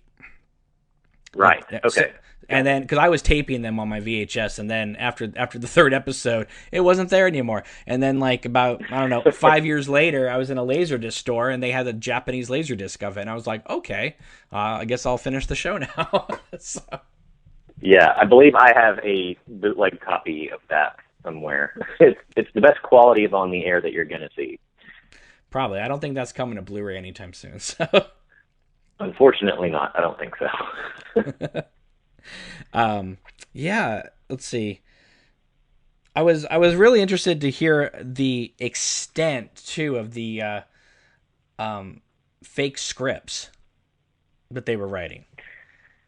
Yeah. I mean, we're talking not just like a little line or a little scene. We're talking full-on scripts that were fake. Yeah, the only ones I know, or at least I suspect, was towards the end of the first season. I think ABC was really thinking they were going to get the killer of Laura Palmer revealed. Right. And that is not what they got. And I know Greg Feinberg caught quite a bit of hell for that. But, that may have damaged a little bit of trust with the network, Well, hang on. Hang on. Before you go on, just so the listeners understand that these weren't just like fake scripts that they were like leaking out in case the press found it. These were fake scripts they were giving to the network. So ABC thought that this was what they were shooting, but they were really shooting something else. And wow, that's something that any network executive, especially like the head of ABC, would be like, what are you doing? You don't get, we're supposed to be a team in this, and they don't even trust them, So, I mean, personally, I read it and I thought it was hilarious. But from ABC's point of view, that's not so funny. Yeah. And I think that was specifically pertaining to the first season finale. So that may have got them in hot water with the network, and it may have been why they put them on Saturday night. I don't know. Well, it was weird because first season was Thursdays, then second season started on Saturday nights, and then after the Gulf War, they came back to Thursdays, and then it went away for like 4 or 5 weeks, and then it came back for a Sunday night movie for the last 2 episodes. I mean, it was all over the place.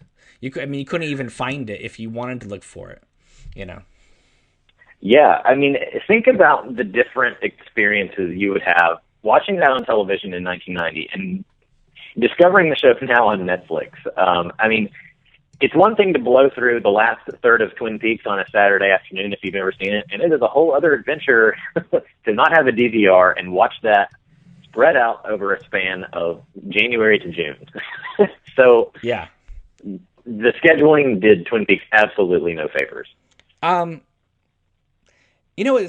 One debate that we always have here, and again, there is no right or wrong answer here, but, which is the best way to watch Twin Peaks? Is it best to watch it over 2 weeks and, on your DVD and Blu-ray and upcoming Blu-ray, or is it better to do it like the way we did it, which was once a week? I think both ways have their merits, but for me personally, I like the way I originally saw it because you almost needed a week to process what you had just watched. Maybe not in the latter half of second season, but especially the first part. I thought there was, it created such a mood and mystery that you really didn't want to just go to the next episode. You know what I mean? Yes, you would stay in that mood, but there was just something really cool to know next Thursday or next Saturday night, you would be immersed in this world again. It was something to look forward to. Yeah, the experience I remember is I was 9 years old, and Twin Peaks would come on Saturday nights in that second season, and I remember the next morning sitting in church, and basically the sermon and everything being nothing but white noise, and just thinking about what happened and what I saw the night before. Right.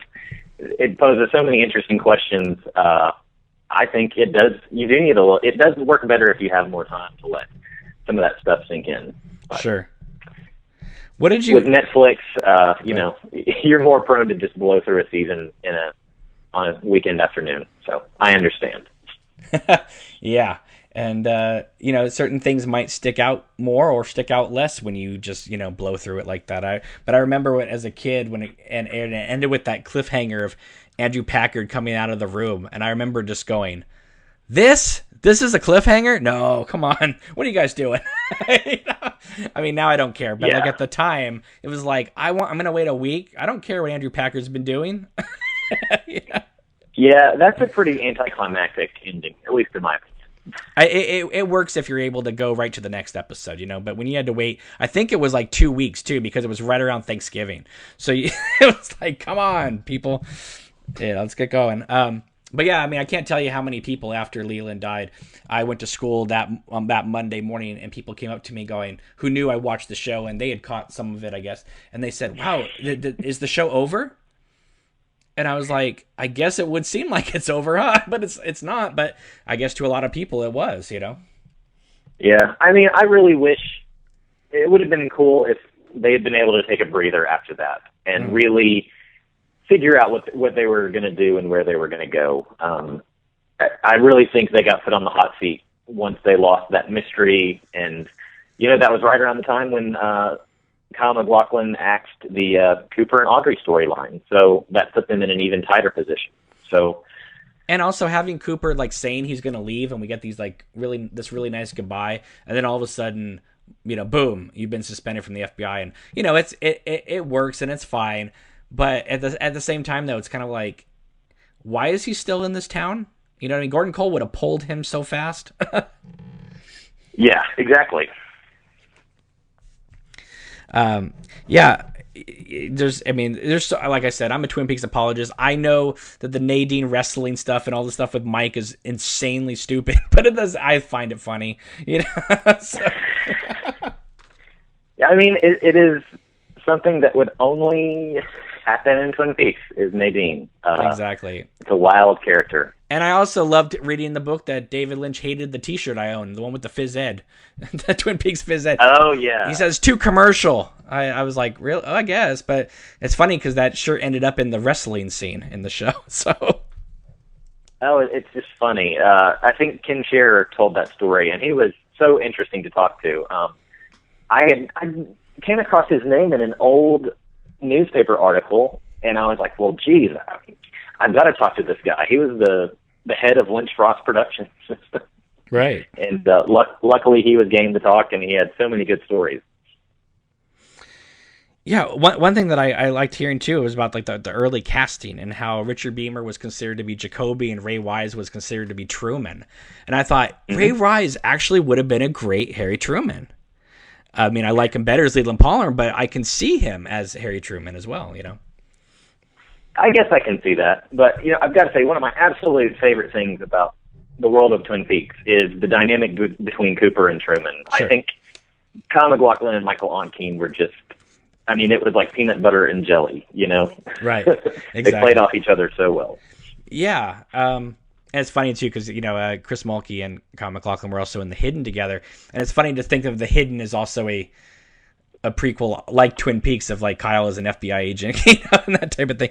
But I think, it's funny, though. It's like you touch on this very briefly in the book, and maybe you can clarify why, but I guess I expected a little bit more about Fire Walk With Me, but I know your book's primarily about the show. But I know Kyle, really didn't want to be a part of it. And I think it not only has to do with him not wanting to be Agent Cooper for the rest of his life, but also, he was getting roles in The Doors and a couple other things. And And I know Lara Flynn Boyle didn't want to be a part of the movie either, so that was probably a thing about it too. It's like, don't commit to something like that. Do something else with your career. Like me, I'm doing Mobsters. But not knocking Mobsters, just saying that, like, Mobsters and Sherilyn Fenn doing Ruby is not, but then again, maybe they thought after the reception of Fire Walk with Me, they thought, oh, thank God we dodged that bullet, Yeah, well, to answer your question, yes, this book is about the television series. That's really what I wanted to focus on when I started doing this, and trying to mesh the story of Fire Walk with Me and the life it took on with the television show just didn't work for me. And so I felt it best to focus on the series. And, when I do include people talking about Fire Walk with Me, you have to keep in mind Fire Walk with Me was divisive among the cast and the crew. Tom McLaughlin didn't want to do it. They called the movie off at one point, and then they decided it was back on. Mark Frost didn't have anything to do with it. Harley Payton didn't. And so I was really trying to capture the spirit of that time and not in any way look back at it, fixing the past at all. So it was really, to me, historically, it signified a division, and that's what I wanted to portray. If that makes sense. No, perfectly. Yeah, it's funny how that movie still divides people that like the show. Well, and another tidbit I need to throw out is I remember I sat down with Leslie Morales, who was the on-set dresser for the pilot, and then she didn't work on the series, but she came back for Fire Walk with Me. And I remember she said that she and Patty Norris, who was the production designer, entered the old series set, and they were like, wait a minute, this isn't our Twin Peaks. So, it just, the movie had a different feel from top to bottom. Oh, completely. I always wondered why in Fire Walk with Me, they have that moment in the film where, all the people from the Black Lodge are in the in that room, and little Mike's talking about the Formica table and all that. I always wondered why the giant wasn't in the movie. That's a great question, and I couldn't tell you. Maybe Carl was working on the Addams Family. Perhaps, yeah. It could have been a number of things. I didn't ask him that, and that is one thing I should have. Well, if anyone out there knows him, contact him and ask him that question, please, because I'd like to know. Well, I'm sending him a copy of Reflections next week, so I'll just email him and ask him. Awesome. Maybe you can add stuff to the ebook every year, new things you find out. Exactly. Hopefully, I wrote this book with the attitude that hopefully David Lynch will read it and want to participate in the next edition. So who knows? That would be great. See. And if you have enough material on Fire Walk with Me, if you ever do, that could be your third book about it. So after the production history. Because I think that is definitely possible. I think these deleted scenes, obviously I haven't seen them, but I think these deleted scenes are going to help undivide some of the fans. Because one of the main problems people have with the movie is that all their favorite characters were cut out and it was just Laura Palmer going on a long weekend. But now with these deleted scenes showing you all the characters that you liked, who knows, if the scenes will be quality or not. I think just seeing the characters again will help people feel better towards that film. Yeah, I am going to get an early look at the deleted scenes next week, and I am nervous. I'm not ready. I feel like seeing the deleted scenes finally will kind of close the book on Twin Peaks, because that's the last great thing that people are waiting on. So I'm so excited, but I'm also really sad because it just feels like, this is it.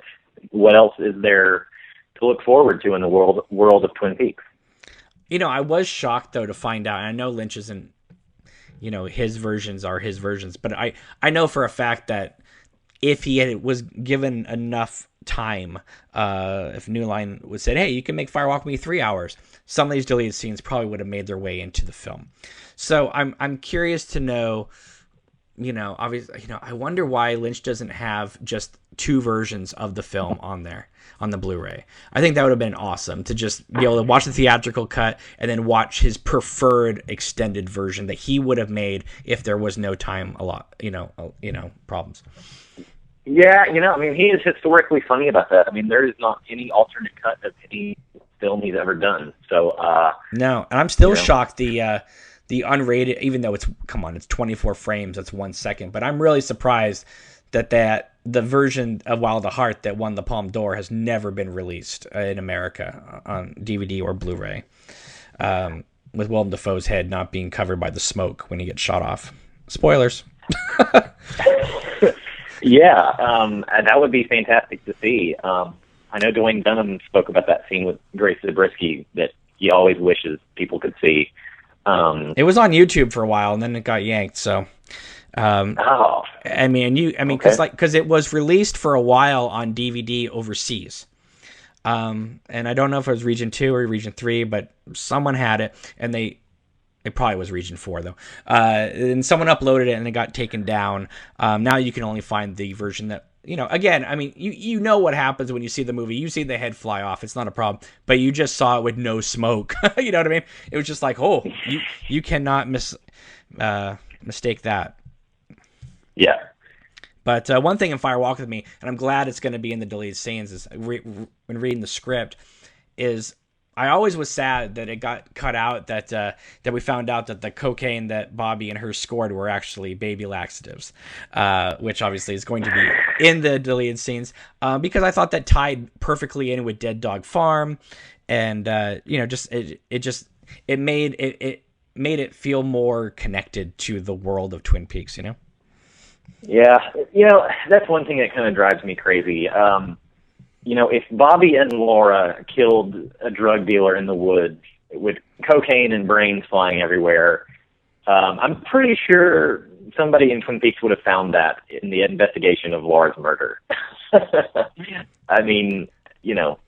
yeah. That is one big plot hole that drives me absolutely crazy. Well, one thing that drives me crazy is that Bob Ingalls has said, has said around the time that Fire Walk With Me came out, was that him and David Lynch primarily used the pilot to write Fire Walk With Me, right? So you have this moment with James and Donna on the bike, which is talked about in the book in great detail as being one of James Marshall's favorite scenes, which is great. I love that scene. But there's 2 moments in that scene. One is James telling Donna that Laura told him that Bobby killed a guy. Okay, so now we have to have a scene of Bobby killing a guy because they never answered that in the show. And then Donna saying to him, I knew her better than she thought I did. Okay, so that explains the party land scene in Fire Walk With Me. But it's like those 2 lines are going to create these, like, you can just see Lynch's mind just going, okay, we can have a whole scene of Donna naked on a table being kissed by truckers.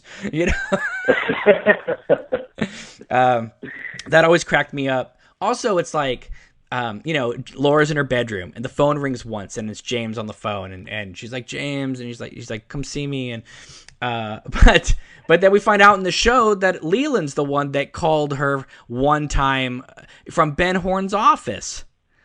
So it's like they only went by the pilot because Laura's mom says in the pilot, I heard her phone ring once. So they just made it James, as opposed to going through, it's like they didn't have anybody. Oh, what was that? This continuity person, I think, to look through the script and be like, that doesn't make sense. That doesn't make sense. Where's the mink fur? Where's, and yeah. One thing that it just cracks me up that there's so many things in the movie that are the complete flip opposite from the show, that it either is like a big colossal fuck up or it's brilliant because it's the 2 pictures of Laura, there's one at home and one at the school. We know that, but in the movie they're flipped. The one that was at home is the one at the school, and the one at school is the one at home, and things like that. It's just like all the stuff in Deer Meadows, the complete opposite of Twin Peaks. So it's like I almost feel like Fire Walk With Me was almost made to be a mirror image of everything we thought was true. I wonder how Jacques Renault and his whole his wonderful one-liners Party Land work into that. Walter Olkowitz, his performance in that movie just kills me. It is so funny and understated, but it's I don't know. Now, I Am the Great Wind, all that stuff. Yeah. I just find so hilarious. Now, I really do love Fire Walk with Me, but but again, on podcasts, you got to talk about something rather than just heap praise on something. But let me ask you something, Brad. If you're David Lynch and you're going to make an R-rated Twin Peaks movie, and you have Laura Palmer in your film, and you're going to have drugs and sex and nudity in your film, yes. Why aren't you including a scene at One-Eyed Jack's? Oh, man. Instead of just a throwaway line about Ronette. I haven't seen you since I was thrown out. Let's see Blackie throw Laura out with like tons of naked hookers everywhere. Fantastic. I think that may have gotten Ben Horn into the film too. Yeah. I have to completely agree with you. I haven't really thought about that. That would be a great little thing to add in Fire Walk with Me. Sure. I mean, forget about Party Land. Let's take these truckers up to One-Eyed Jack's. Now that would have been a scene. Yeah, I can get Leo and Jock in there. There could really be some hell raised. Exactly. You've seen? I'm sure you have, right? You've seen the trailer for the deleted scenes, right? I watched the first trailer once, and I haven't watched it again because I'm just trying to keep everything a surprise. All right, well, there's a shot, and James from the Bring Back Twin Peaks page, he actually clued me in about this because of course, I'm looking at the action. I don't sometimes look around, but there's a shot where you see a car spinning around, and we're under the assumption that it's Laura and Donna and the truckers in the car doing donuts in this driveway of sand. But in the corner is a tire store. And the tire store says Cooper's Tires. Oh, I didn't catch that. Neither did I. But what it almost feels like Lynch is trying to suggest that Cooper was always either looking after Laura, or as some people claim, which is interesting, is that the deleted scenes, which I don't think the script even alludes to this, but people can think what they want, is that they're scared to death that Cooper may have been one of the people who helped kill Laura, metaphysically, which I don't remember any of that being in the screenplay, but if that's true, I will lose a gasket. That's insane if that happens. But I don't really think that's in the realm of possibility. One thing I do appreciate about Twin Peaks is that it prompts the viewer to ask their own questions. Right. And even in the series, Fire Walk with Me to a lesser extent, I always have enjoyed that. Right. No two people are going to look at this series the same. Everybody's going to see something different, and they're going to find different meanings, and that's hard to do. Especially on network television way back then. So right, pretty cool. So I have just a couple more questions here. One is, and this has always perplexed me even at the time, and I didn't see it in the book, so I'm just going to ask you in case you know. Is okay after Leland's dead and Laura's murder has been officially solved at the end of episode 16. Yes, and we're talking, and there are mentions of Bob throughout the rest of the show, mostly towards the latter half of the second season. Why doesn't the one-armed man come back? Why is his whole subplot dropped with him? It ends with him. The last shot we see of him is laying in the bed, almost passed out, after telling Cooper about the golden circle. And that's the last we see of him. And yet he comes back for the movie. I was shocked that he wasn't in the Black Lodge at the end, that he didn't play a factor. I mean, they brought back Ronette Pulaski to smell the burnt engine oil. Why didn't they bring back him? He could have led Cooper. I believe I asked Al Strobel that question, and his only response was that once David left the world of Twin Peaks, his character seemed to fade away. And it may just be because, Bob sort of faded away too, because I think maybe the other writers were afraid to tackle those entities. I mean, they're so ambiguous and fragile. I mean, even if you look at Frank Silva in episode 16, that was the first time, or no, 15 and 16. It's the first time anyone other than David Lynch had directed Bob on screen. Right. So it's just a delicate dance. And I can only surmise that those two characters sort of faded away when Lynch did. That's my guess. I have no idea how authoritative that is. Right. But.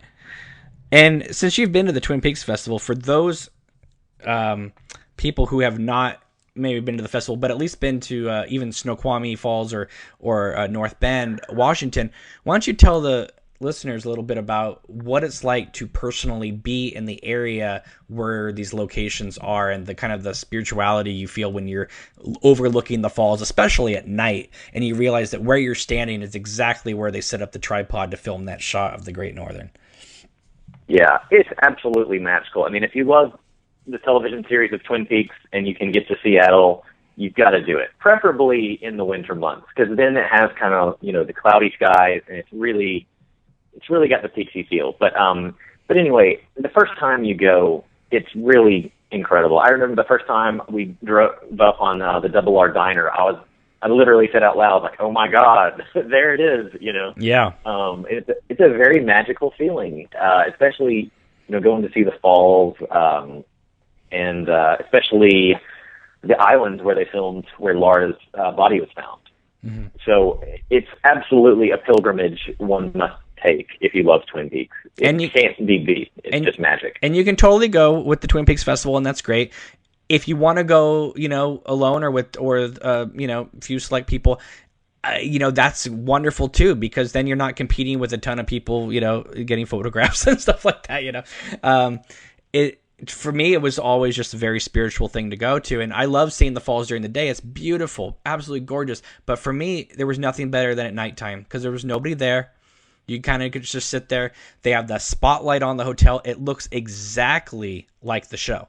I mean, it's not like, oh, I can see, you'd have to crank up these lights. No, I mean, when that moment when Cooper's interrogating the one-armed man, and he says, "The Great Northern Hotel," and the music sting happens, and we cut and we see the hotel at night, and it's all spooky when it says executive producers Mark Frost, David Lynch. That's exactly the way it looks. It's incredible. It's great, and it's a festival. One of my favorite things to do. They have like a really cool upstairs lounge at the Salish Hotel, which is the actual Great Northern Hotel, at least on the outside. And, it's great. I've made so many good friends over the years. One of them actually helped me sort of edit this book. He kind of kept my mind right and let me bounce ideas off of him. So we're definitely going to be celebrating the release of Reflections this year. But yeah, it's great. I mean, you can't beat being in that area for the first time, especially. And it never loses its magic.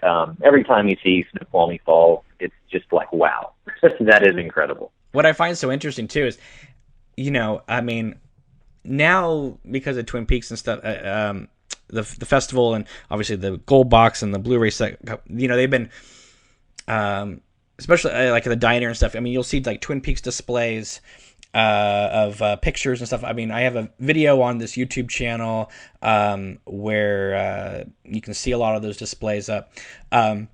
But for years, whenever I went up there, it was funny because for a long time, especially in the mid to late 90s, they kind of tried to sweep away Twin Peaks. That had never happened there. And then all of a sudden, it kind of slowly started coming back in, and they started embracing it more, So, did you notice that as well? I actually didn't visit the area until about, I think it was 2007. Mm-hmm. So I'm not sure what it was like before that. But, one thing you have to keep into account is some of these places disappear. I mean, Snoqualmie Falls isn't going anywhere. But, I've seen many great, iconic Twin Peaks filming locations perish in my time. And it's not a good thing. Like what? Like what? Besides the recent one of the bridge. Well, yeah, I think that bridge caught on fire, but that Trout trailer park was completely erased from existence a few years ago, and that was a really spooky place. Let me tell you. And it was funny because, I mean, it was private property, so the people that lived there really didn't appreciate prowlers, and I think somebody pulled a little stunt at one of the festivals that was not cool. So it was funny. You know, if you could go in there and take pictures, but it really wasn't smiled upon. But it really had this spooky and weird feel to it. I believe they did remodel the sheriff's department a few years ago, but now you can actually go in there and look around. Right. It doesn't look the same, but it's still very cool to go in. There's a lot that I was just there last year. There is still a lot inside that looks like the hallways and stuff like that. Now it's at least last year it was for sports car racing. It was a place to sign up to do sports car racing. But for those that don't know, what I found so amazing is that where they shot the sheriff's station, that right across the street is where the sawmill was. And there's still like one of the little towers left, but it's just funny because you could just see like, executive producers of Twin Peaks thinking, this is economic. We can just turn around and shoot this angle. Yeah, and also this is a little tidbit of information. They filmed James and Donna's necklace scene from the pilot just off a little trail from the sheriff's department. Oh, really? Yes. Huh. That's interesting. Now everyone from the festival in a couple of weeks is going to go look for that trail. Well, be careful. Be smart. It is private property, and you could get in trouble. Have you gone to the shooting locations like in Southern California, like where they shot the gazebo and things like that? Yeah, I actually have a website that I used to be pretty active on, and you can see a lot of before and after photos of nearly all the LA locations. Those are a little more tricky just because a lot of it is private property.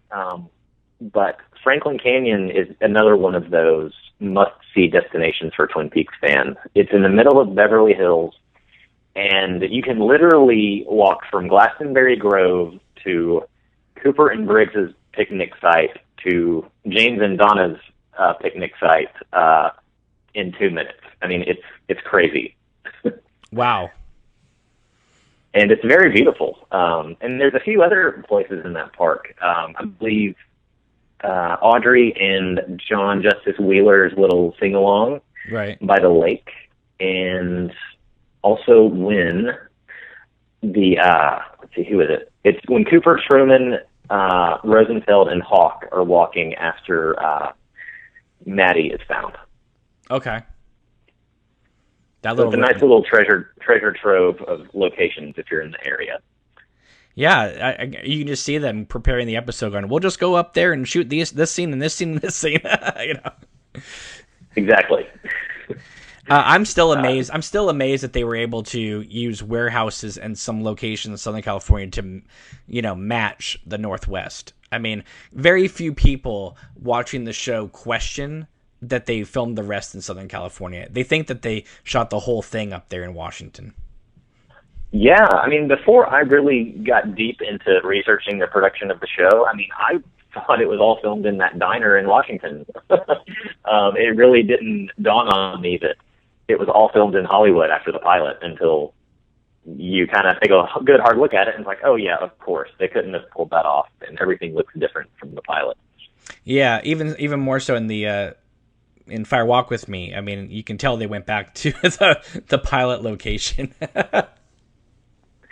Yeah, that's another one of my gripes about Fire Walk With Me aesthetically. Is I just wish they had been able to film in the winter. Twin Peaks takes place in the winter, not the summer, and those are like completely fried colors in Fire Walk With Me. Right.